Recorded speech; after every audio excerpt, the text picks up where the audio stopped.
Hello friends, हमारे channel में आपका स्वागत है। हरे कृष्णा। कार्तिक मास की महिमा क्या है, यही हम आज इस वीडियो में जानेंगे कि कार्तिक मास की क्या महिमा है, उस व्रत को कैसे करें और इस व्रत को करने के हमें क्या लाभ होते हैं। सभी यही सोचते हैं कि हमें व्रत करने का क्या लाभ होता है, परंतु हम आपको आज इतने फ़ायदे गिनाएंगे कि आप इस व्रत को अवश्य ही करेंगे और मन से करेंगे। हाँ, तो हम पहले जानते हैं कि कार्तिक मास को हम क्या क्या कहते हैं। वैसे इस कार्तिक मास के 3 नाम हैं। पहला नाम जिसे हम कहते हैं कार्तिक मास, दूसरा दामोदर मास और तीसरा ऊर्जा व्रत। कार्तिक मास हम इसे इसलिए कहते हैं क्योंकि श्रीमती राधा रानी का ये जो है एक और नाम है कार्तिकेय देवी, क्योंकि ये कीर्तिदा की पुत्री हैं, इसलिए ये महीना श्रीमती राधा रानी का महीना कहलाता है। और राधा रानी का ये एक और नाम है ऊर्जेश्वरी देवी, इसलिए ये ऊर्जा व्रत भी कहलाता है। और इसमें व्रत रखने से हमें बहुत सारी ऊर्जा प्राप्त होती है, भक्ति करने की और शक्ति प्राप्त होती है और हमारी भक्ति और बढ़ती है। और एक और नाम जो है हमने बताया आपको, वो है दामोदर मास। दामोदर, दामोदर मतलब दाम मतलब रस्सी और उदर मतलब पेट।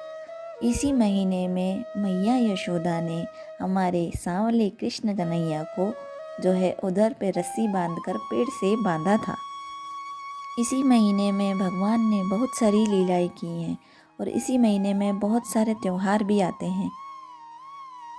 कहते हैं दीपावली के दिन ही कान्हा जी को मैया यशोदा ने पेड़ से बांधा था, रस्सी से जो बोलते हैं उनको बांधा था। बांधने की लीला उन्होंने इसी कार्तिक मास के महीने की दीपावली के दिन को करी थी।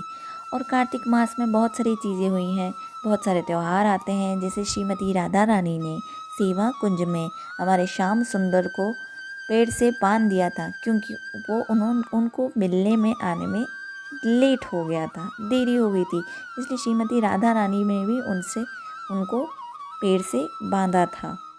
गिरिराज की लीला भी और उन्होंने इसी महीने में करी थी। इसी महीने में उन्होंने गोवर्धन धारण किया था।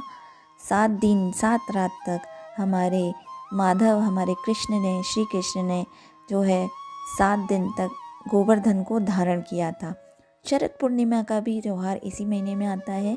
इस दिन उन्होंने गोपियों के साथ, प्यारी गोपियों के साथ रास लीला करी थी और बहुत आनंद उठाया था। गोपाष्टमी, गोपाष्टमी भी इसी कार्तिक मास में आती है। गोपाष्टमी के दिन वो हुआ था जिस दिन पहली बार कन्हैया जो है गाय चराने के लिए ले गए थे। और इसी दिन बहुलाष्टमी भी आती है इसी महीने में कार्तिक मास में। राधा कुंड और श्याम कुंड का प्राकट्य महोत्सव भी इसी महीने में मनाया जाता है। देव उत्थान एकादशी भी इसी महीने में आती है। तुलसी जी और शालिग्राम का विवाह भी इसी पवित्र महीने में हुआ था। नरका चतुर्दशी, नरकासुर का वध भी इसी महीने में हुआ था। धनतेरस, समुद्र मंथन में धन्वंतरी के रूप में हमारे श्याम सुंदर धन्वंतरी के रूप में औषधि लेकर प्रकट हुए थे।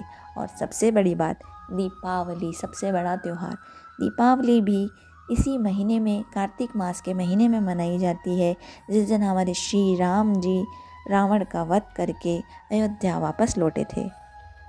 एक बार सत्यभामा जी ने श्री कृष्ण से पूछा, हे द्वारकाधीश, मैंने ऐसे कौन से पुण्य कार्यों को किया है जो आप मुझे पुण्य के रूप में, पति के रूप में प्राप्त हुए हैं। इस पर श्री कृष्ण ने कहा, हे सत्यभामा, तुमने पिछले जन्म में बहुत प्रेम पूर्वक और दृढ़ता पूर्वक कार्तिक मास का व्रत किया है, इसलिए तुम्हें इस जन्म में मैं पति के रूप में प्राप्त हुआ हूँ। इसी तरह जो भी इस कार्तिक मास के व्रत को करता है उसे बहुत ही पुण्य और फल प्राप्त होते हैं, बहुत लाभ प्राप्त होता है, उसको बहुत अगले जन्मों में बहुत लाभ प्राप्त होता है इस व्रत को करने से। और इस व्रत को करने के कई नियम हैं, पर हम कुछ छोटे छोटे नियमों से भी इस व्रत को पालन कर सकते हैं। तो आइए हम जानते हैं कि व्रत कैसे करें। कुछ 4-5 चीज़ें हैं जो मैं आपको बता रही हूँ, जो करने से आप इस व्रत को कर सकते हैं। जैसे कि हरि जागरण, यानी कि सुबह सुबह जल्दी उठकर हरि नाम जपना, हरि का कीर्तन करना। दूसरा, प्रातः स्नान करना, ब्रह्म मुहूर्त में उठ के 3:30, पौने 4, 4:30 तक स्नान कर लेना। इस ब्रह्म मुहूर्त में स्नान करने को बोलते हैं कि काफ़ी आपको तीर्थ स्थानों के स्नान करने का फल प्राप्त होता है। और तीसरा होता है तुलसी सेवन, यानी तुलसी जी की पूजा करना, तुलसी जी की सेवा करना, तुलसी जी की परिक्रमा करना और उनको दीप दिखाना और उनको दीपदान करना। दूसरा दूसरा दीपदान जो है वो हम दामोदर भगवान को भी करते हैं।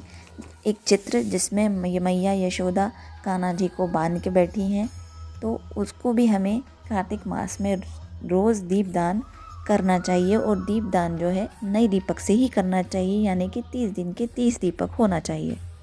अब मैं आपको दीपदान की विधि बताती हूँ। दीपदान कैसे करना है। दीपदान मतलब आपको किसी भी मंदिर में जा कर के और या अपने घर में दामोदर भगवान के सामने बैठ कर के या कृष्ण भगवान के सामने बैठ के आपको दीपदान करना है। यानी कि मिट्टी का दीपक में तिल के तेल से या घी से दीपक जलाकर उनको 4 बार दीपक दिखाना है उनके पैरों पे, चरणों में, फिर 2 बार उनकी नाभि पे और 3 बार उनके फेस पर यानी कि मुख पर, और उसके बाद 7 बार उनके पूरा गोल घुमाना है उनके पूरे चित्र पे। अब हम आपको बताएंगे कि कार्तिक मास में आपको क्या क्या करना चाहिए, जैसे कि आपको क्या क्या पढ़ना चाहिए। कुछ चीज़ें मैं आपको बता रही हूँ, जैसे कि पहला, आपको हरे कृष्ण महामंत्र का जाप करना चाहिए। 1 माला भी करेंगे तो चलेगा, लेकिन जितनी ज़्यादा आप कर सकते हैं वो उतना ज़्यादा आपको भक्ति की ओर ले जाएगा, उतना ज़्यादा आपको जीवन में लाभ देगा। दूसरा, और राधा रानी को प्रणाम मंत्र आप पढ़ सकते हैं। तीसरा, कोई भी मंत्र जो आपको इजीली आप बोल सकते हैं उसका आप जाप कर सकते हैं और जितना ज़्यादा हो सके आप भगवान का नाम ले सकते हैं। तीसरा, आप दामोदर अष्टकम का पाठ कर सकते हैं, गोपी गीत गा सकते हैं, जगन्नाथ अष्टकम का पाठ कर सकते हैं। कार्तिक मास में पवित्र नदियों में स्नान करना चाहिए। अगर नदियों में स्नान करना संभव ना हो तो घर के जल में गंगा जल मिलाकर स्नान करें और भगवान विष्णु का ध्यान करें। पद्म पुराण में बताया गया है कि ऐसा करने से भी तीर्थ स्नान करने के समान फल और मोक्ष की प्राप्ति होती है। कार्तिक मास में तुलसी की पूजा और सेवन करने का विशेष महत्व बताया गया है। तुलसी पर माँ लक्ष्मी व कुबेर की कृपा प्राप्त होती है। इस मास में सुबह शाम तुलसी की पूजा करने से घर में सुख शांति का वास होता है, संपन्नता आती है। कार्तिक मास में हर रोज़ सुबह शाम नदी या तालाब में दीप प्रवाहित करना चाहिए। अगर नदी तालाब न हो तो तुलसी के साथ शालिग्राम की भी पूजा कर सकते हैं। कार्तिक मास में हर रोज़ संध्या काल में भगवान विष्णु के नाम को स्मरण करके तिल के तेल का दीपक जलाने से भी समृद्धि और मुक्ति मिलती है। इसके साथ ही बेड व खटिया पर सोने के बजाय भूमि पर बिस्तर लगाकर सोना चाहिए। ऐसा करने से मानसिक शांति के साथ क्रोध व अहंकार दूर होता है। इसके साथ ही आत्मा की भी शुद्धि होती है। कार्तिक मास में दान का विशेष महत्व बताया गया है, विशेष इम्पोर्टेंस बताया गया है। इस माह में दिया गया दान अन्य माह की अपेक्षा अधिक पुण्यदायी माना गया है। इस मास का दान कई जन्मों तक शुभ फल देता है। इसके साथ ही हर रोज़ उगते सूर्य को जल देना चाहिए और सभी देवी देवताओं का आदर करना चाहिए। कार्तिक मास में मंदिर, नदी के घाटों की सफाई करने वाला व्यक्ति अगले जन्म में बहुत धनवान बनता है। ऐसे व्यक्ति का देवता भी आदर करते हैं और वह लोक परलोक में सम्मान प्राप्त करता है। भगवान कृष्ण ने देवी सत्यभामा को बताया था कि कार्तिक माह में मंदिरों की सफाई करने की वजह से ही उनको धन का संपदा का सुख प्राप्त हुआ है। कार्तिक मास में ब्रह्मचर्य का पूरी तरह पालन करना चाहिए। कार्तिक मास में भगवान विष्णु दामोदर व नारायण रूप में पूजे जाते हैं, इसलिए इस माह में ब्रह्मचर्य का पालन करना चाहिए और बुरे विचारों से दूर रहना चाहिए। इस माह में सदाचार का पालन करना चाहिए और किसी का भी अपमान नहीं करना चाहिए। गरीब और ज़रूरतमंद की मदद के लिए हमेशा तैयार रहना चाहिए। अब हम बताएंगे आपको कि इस माह में क्या क्या सेवन करने से बचें। कार्तिक मास में भगवान विष्णु ने मत्स्य रूप में अवतार लिया था और सभी वेदों की रक्षा भी की थी। इसलिए इस मास में मछली के साथ साथ अंडा, मांस और मदिरा जैसे तामसिक भोजन से परहेज रखना चाहिए। इसको आदत बना लें और शाकाहारी भोजन करें तो जीव जंतुओं की कृपा भी आपको प्राप्त होगी। इसके साथ ही इस माह में बैंगन, उड़द, चना, मूंग मसूर, मटर और द्विदलन अर्थात जो अनाज दो भागों में बटे हों उनका भी सेवन नहीं करना चाहिए। लहसुन प्याज भी कोशिश करके बिल्कुल नहीं खाना चाहिए, ना ही खाएं तो बेहतर है। जो भी भोजन, जो भी प्रसाद आप बनाएं वो भगवान को भोग लगा के प्रसादम के रूप में ही खाएं। कार्तिक मास में चाय और कॉफ़ी भी नहीं पीनी चाहिए क्योंकि वो भी इस तरह के नशीले पदार्थ होते हैं जो कि हमें नहीं पीने चाहिए। आइए जानते हैं कार्तिक मास कब शुरू होता है। कार्तिक मास का सनातन धर्म में बहुत ही विशेष महत्व है। यह चातुर्मास का आखिरी महीना होता है। इस महीने की शुरुआत शरद पूर्णिमा के अगले दिन होती है। इस महीने में भगवान विष्णु 4 महीने की योग निद्रा से उठते हैं। स्कंद पुराण में इस महीने को लेकर कहा गया है कि जिस प्रकार सतयुग के समान कोई युग नहीं, वेद के समान कोई शास्त्र नहीं और गंगा के समान कोई तीर्थ नहीं, उसी प्रकार कार्तिक के समान कोई दूसरा महीना नहीं है। कार्तिक मास अंग्रेजी माह का 11वां महीना नवंबर और हिंदू कैलेंडर का 8वां महीना होता है। अब हम आपको बताएंगे इस व्रत को करने के लाभ, यानी कि इस व्रत को करने के बेनिफिट्स क्या होते हैं।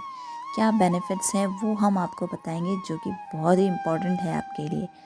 तो सुनिए, स्कंद पुराण और ब्रह्मवेद पुराण और कई अन्य पुराणों की स्टडी के बाद मैं आपको ये बेनिफिट्स कुछ बता रही हूँ। पहला बेनिफिट, इस महीने में, कार्तिक मास के महीने में एक माला जाप करने से 1000 गुना लाभ प्राप्त होता है। कोई भी एक भगवान की जो आप माला करते हैं उसका आपको 1000 गुना लाभ प्राप्त होता है। पॉइंट नंबर 2, तुलसी जी का जो हम सेवन करते हैं, जो हम उनकी सेवा करते हैं, उनको एक दीपक भी अगर हम दिखाते हैं, एक बार दीपक दिखाने से उनको हमें 1000 गौदान करने का फल और लाभ प्राप्त होता है। पॉइंट नंबर 3, जो कोई भगवान के मंदिर में जाकर, जो भी कोई भगवान के मंदिर में जाकर परिक्रमा लगाता है, एक एक कदम पर आपको अश्वमेध यज्ञ करने का फल प्राप्त होता है। क्या आप जानते हैं अश्वमेध यज्ञ क्या है? अश्वमेध यज्ञ वो था जो इंद्रदेव ने 100 अश्वमेध यज्ञ करके इंद्र का गद्दी यानी इंद्र का स्थान प्राप्त किया था। तो यह अश्वमेध यज्ञ करने का आपको फल परिक्रमा करने पर मिलता है।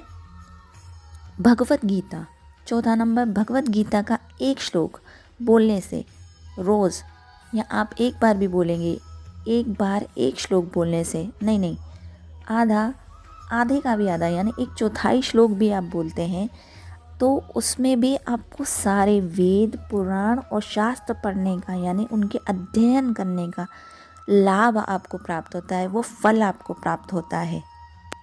पॉइंट नंबर 5, तीर्थ यात्रा। कार्तिक मास के महीने में तीर्थ यात्रा करने से आपको 10,000 बार उसी यात्रा पे जाने का फल प्राप्त होता है, यानी कि आपको एक यात्रा मल्टीपल 10,000 टाइम्स का आपको बेनिफिट इसमें आपको मिलता है। आपको इतना लाभ मिलता है कि आप 10,000 बार वो तीर्थ कर चुके हैं। पॉइंट नंबर 6, ब्रह्म मुहूर्त में स्नान करना। 3:30 बजे उठकर स्नान करने से आपको पवित्र नदियों का, जो पवित्र तीर्थ पे नदियाँ होती है उस पर स्नान करने का आपको फल प्राप्त होता है। इसलिए कहते हैं कार्तिक मास में ब्रह्म मुहूर्त में स्नान अवश्य करना चाहिए। पॉइंट नंबर 7, एक बार भी दीपक दिखाने से भगवान के सामने, दामोदर भगवान के सामने, कृष्ण भगवान के सामने आपको एक बार भी दीप दान करने से, दीप दिखाने से आपके सारे पाप और दुख जो है वो नष्ट होने लगते हैं। करोड़ों गुना आपके जो है पाप और गलतियाँ और दुख जो हैं वो नष्ट होते हैं। पॉइंट नंबर 8, पितरों का उद्धार होता है। यदि आप दृढ़तापूर्वक और अच्छे से इस कार्तिक मास के व्रत को करते हैं तो आपके पितरों का उद्धार भगवान ज़रूर करते हैं।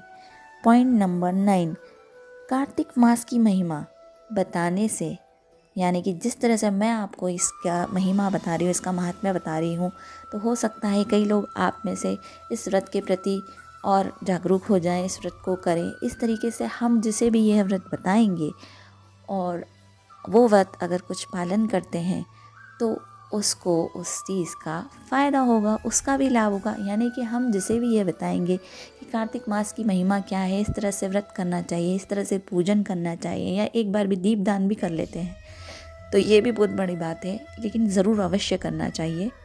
दीपदान अवश्य करें और चाहें तो सबको आगे जानकारी अवश्य दें और कार्तिक मास का व्रत अवश्य करें और कुछ छोटे छोटे नियम का पालन कर सकते हैं। अगर ज़्यादा कुछ ना कर सके तो रोज़ दीपदान अवश्य करें, तुलसी जी के आगे करें, कृष्ण भगवान के सामने करें, अपने मंदिर में करें और रोज़ दीपक बदल के दीपदान ही करें। इसी तरह से कार्तिक मास की महिमा बताने से आपको भगवान विष्णु की, लक्ष्मी जी की, श्री कृष्ण जी की, राधा रानी की अत्यंत कृपा प्राप्त होती है और आपका भक्ति भाव बढ़ता है। और मैं आशा करती हूँ आपको इतनी जानकारी आपको काफ़ी लगी होगी और आपको यह लाभ दे। राधे राधे।